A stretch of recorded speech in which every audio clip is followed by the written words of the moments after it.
Prayer study സീരീസിലെ ആദ്യ വീഡിയോയിലേക്ക് ഏവർക്കും സ്വാഗതം.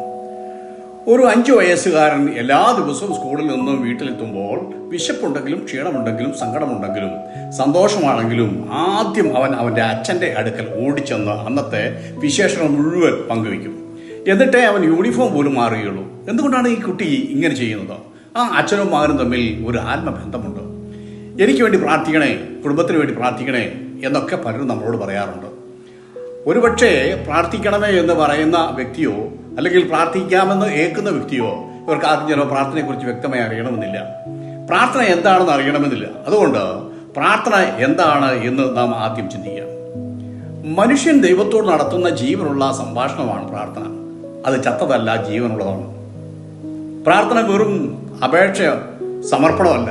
പിന്നെയോ പ്രാർത്ഥനയിൽ ആരാധന ഉണ്ടാകണം. ആ പ്രാർത്ഥനയിൽ നന്ദി പറച്ചിലുണ്ടാകണം. ആ പ്രാർത്ഥനയിൽ പാപങ്ങളുടെ ഏറ്റുപറച്ചിലുണ്ടാകണം.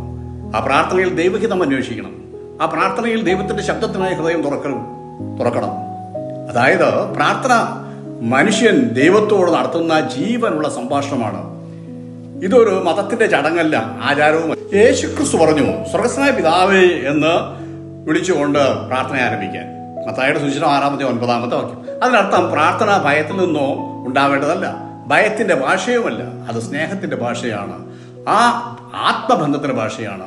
പ്രാർത്ഥന മനുഷ്യനോ അല്ലെങ്കിൽ മതമോ ഒന്നും കണ്ടുപിടിച്ച ഏർപ്പാടേയല്ല. അത് കേവലം ഒരു ചടങ്ങിന് വേണ്ടിയോ അല്ലെങ്കിൽ ഒരു ആചാരത്തിന് വേണ്ടിയോ നിർമ്മിക്കപ്പെട്ടതുമല്ല. പ്രാർത്ഥന ദൈവത്തിന്റെ ഹൃദയത്തിലാണ് ആരംഭിച്ചത്. സൃഷ്ടിയുടെ ആരംഭത്തിൽ ആദമും ഹവ്വയും നേരിട്ട് ദൈവവുമായുള്ള കൂട്ടായ്മയിൽ വസിച്ചു. ഉൽപ്പത്തി പുസ്തകം 2-7-25 വാക്യങ്ങൾ. പാപം മനുഷ്യനെ ദൈവത്തിൽ നിന്ന് അകറ്റി. എന്നാൽ ദൈവം മനുഷ്യനെ ഉപേക്ഷിച്ചില്ല. വീണ്ടും ദൈവം തന്റെ കൂട്ടായ്മയിലേക്ക് അവരെ വിളിച്ചു. ഉൽപ്പത്തി 3-1-9 വാക്യം. കയീൻ ഹാബേലും ദൈവത്തിന് യാഗം കഴിച്ചു. ഉൽപ്പത്തി 4-4-5 വാക്യങ്ങൾ. കയീൻ ഹാബേലിനെ കൊന്നു. ദൈവം കയീനോട് സംസാരിച്ചു. ഉൽപ്പത്തി 4-6-7 വാക്യങ്ങൾ. ഹാബേലിന് പകരം ദൈവം ആദാമിന് ശേത്തിനെ കൊടുത്തു. ശേത്തിന് ഒരു മകൻ ജനിച്ചു, ഏനോശ്. ശേത്തിന്റെയും ഏനോശിന്റെയും കാലത്ത് മനുഷ്യർ ദൈവത്തിന്റെ നാമം വിളിച്ചപേക്ഷിക്കാൻ തുടങ്ങി. ഉൽപ്പത്തി 4:26 നമ്മൾ ഇങ്ങനെ വായിക്കുന്നു. 4:26 നമ്മൾ ഇങ്ങനെയാണ് വായിക്കുന്നത്. At that time men began to call on the name of the Lord. അക്കാലത്ത് മനുഷ്യൻ കർത്താവിന്റെ നാമം വിളിച്ചപേക്ഷിക്കാൻ തുടങ്ങി. ദൈവത്തെ പൊതുവായി ആരാധിക്കുകയും വിളിച്ചപേക്ഷിക്കുകയും ചെയ്യുന്ന ഒരു വിശ്വാസ സമൂഹം വ്യക്തമായി ഭൂമിയിൽ രൂപം കൊള്ളാൻ തുടങ്ങി. അതായത് സംഘടിതമായ ദൈവാരാധനയുടെയും പൊതു പ്രാർത്ഥനയുടെയും ആരംഭത്തെ സൂചിപ്പിക്കുന്നു.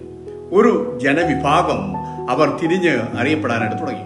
ശ്രദ്ധിക്കുക, പ്രാർത്ഥന ദൈവത്തിന്റെ ഹൃദയത്തിൽ നിന്ന് ആരംഭിച്ചതാണ്. അതുകൊണ്ട് മനുഷ്യൻ ദൈവത്തോട് നടത്തുന്ന ജീവനുള്ള സംഭാഷണമാണ് പ്രാർത്ഥന. ഇത് വെറും ചടങ്ങല്ല, ഒരു മതത്തിന്റെയും ആചാരവുമല്ല. അത് ഓരോരുത്തർക്ക് തോന്നിയ പോലെ ചെയ്യാൻ പറ്റുന്ന കാര്യമല്ല. അത് ദൈവവും മനുഷ്യനുമായുള്ള സ്നേഹത്തിന്റെ ഭാഷയാണ്.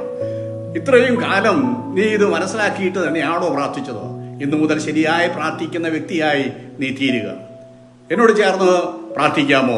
സ്വർഗ്ഗസ്ഥനായ എൻ്റെ പിതാവേ, പ്രാർത്ഥനയുടെ യഥാർത്ഥ അർത്ഥം എന്നെ പഠിപ്പിക്കണമേ.